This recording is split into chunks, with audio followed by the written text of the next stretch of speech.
Assalamualaikum warahmatullahi wabarakatuh. Perkenalkan, nama saya Salsabila Putri Zahara dengan NPM 22111000182, Prodi PGMI kelas 5G. Di sini saya akan melakukan micro teaching untuk memenuhi tugas UAS mata kuliah pembelajaran IPS, SD atau MI. Assalamualaikum warahmatullahi wabarakatuh. Baik anak-anak, untuk memulai pembelajaran pada pagi hari ini, alangkah baiknya kita berdoa terlebih dahulu. Berdoa mulai. Berdoa selesai. Baik, apa kabar hari ini anak-anak? Alhamdulillah semuanya sehat-sehat ya. Baik anak-anak, pada hari ini kita akan masuk di bab 8, yaitu ragam bentang alam di Indonesia. Nah, sebelum Ibu menjelaskan tentang ragam bentang alam secara lebih lanjut, Ibu akan menampilkan sebuah video tentang bentang alam ya. It's not just wonderful. Indonesia is a wonderland.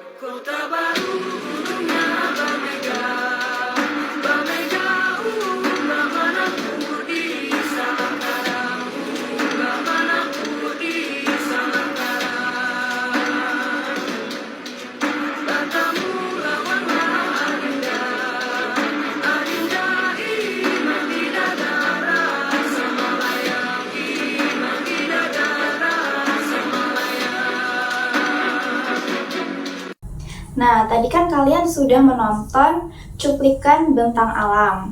Nah, Ibu ingin bertanya, apa sih bentang alam itu? Ada yang tahu?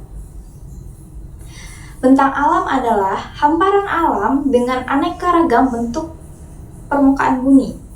Baik, kalian dapat perhatikan gambar yang terdapat di PPT, itu ada beberapa gambar alam Indonesia. Jadi dapat kita ketahui bahwa alam ini tidak datar, tapi dia ada yang cekung dan ada juga yang menonjol. Yang cekung itu contohnya seperti sungai, laut, danau. Terus yang menonjol itu seperti pulau, gunung, bukit, dan dataran-dataran tinggi. Nah, kalian dapat perhatikan itu ada gambar yang pertama, ada gambar pulau.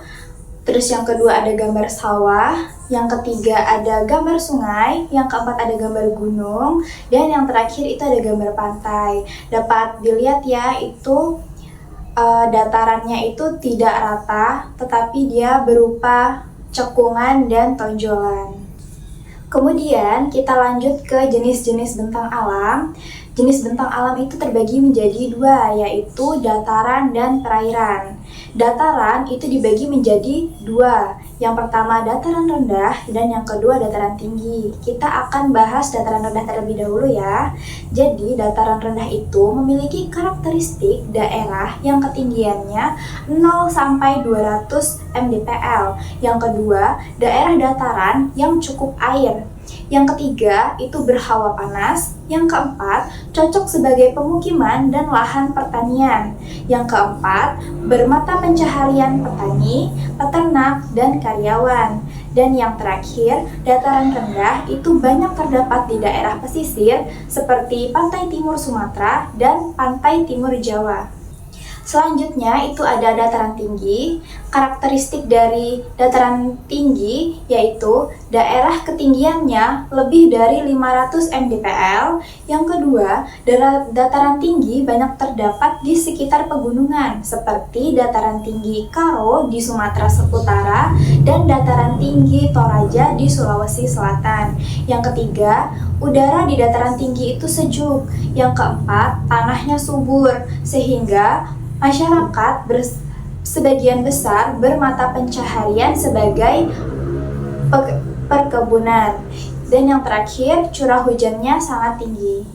Kemudian ada adaptasi di bentang alam yang berbeda, seperti adaptasi di dataran tinggi, dataran rendah, adaptasi yang daerah yang wilayahnya rawan gempa, dan daerah yang rawan banjir itu adaptasinya berbeda. Yang pertama itu adaptasi di dataran tinggi, kegiatan ekonominya itu adalah perkebunan. Yang kedua, makanan khas yang cenderung menghangatkan tubuh seperti sup dan jagung rebus. Karena di daerah dataran tinggi itu suhunya dingin Dan yang terakhir, memakai pakaian yang hangat. Yang kedua, itu ada dataran rendah, yaitu sebagian besar ekonominya berdagang. Yang kedua, nelayan. Yang ketiga, karyawan. Terus memiliki karakteristik makanan yang menyegarkan seperti es teh, es buah, dan lain-lain. Dan yang terakhir itu memakai pakaian yang tidak tebal karena dataran yang rendah ini memiliki suhu yang panas. Kemudian di daerah yang rawan gempa itu mereka membangun struktur bangunan yang tahan gempa dan tidak mudah retak. Jadi ketika ada gempa, bangunannya tidak mudah cepat roboh ya. Terus yang terakhir ada daerah rawan banjir. Bangunan yang dibuat di daerah rawan banjir itu harus tinggi dari daratan dan dibuat bertingkat sehingga jika banjir melanda, barang-barang dapat diselamatkan dan air tidak masuk ke dalam rumah. Baik, sepertinya anak-anak udah mulai bosan ya. Mari kita ice breaking terlebih dahulu untuk membangun semangat belajar lagi. Semuanya berdiri. Kita akan ice breaking tepuk semangat. Tepuk semangat. Dang dang dang. Ding ding ding. Dung dung dung. Dang dang dang. Ding ding ding. Dung dung dung. Se. Aha aha ma. Aha aha ngat. Aha aha semangat.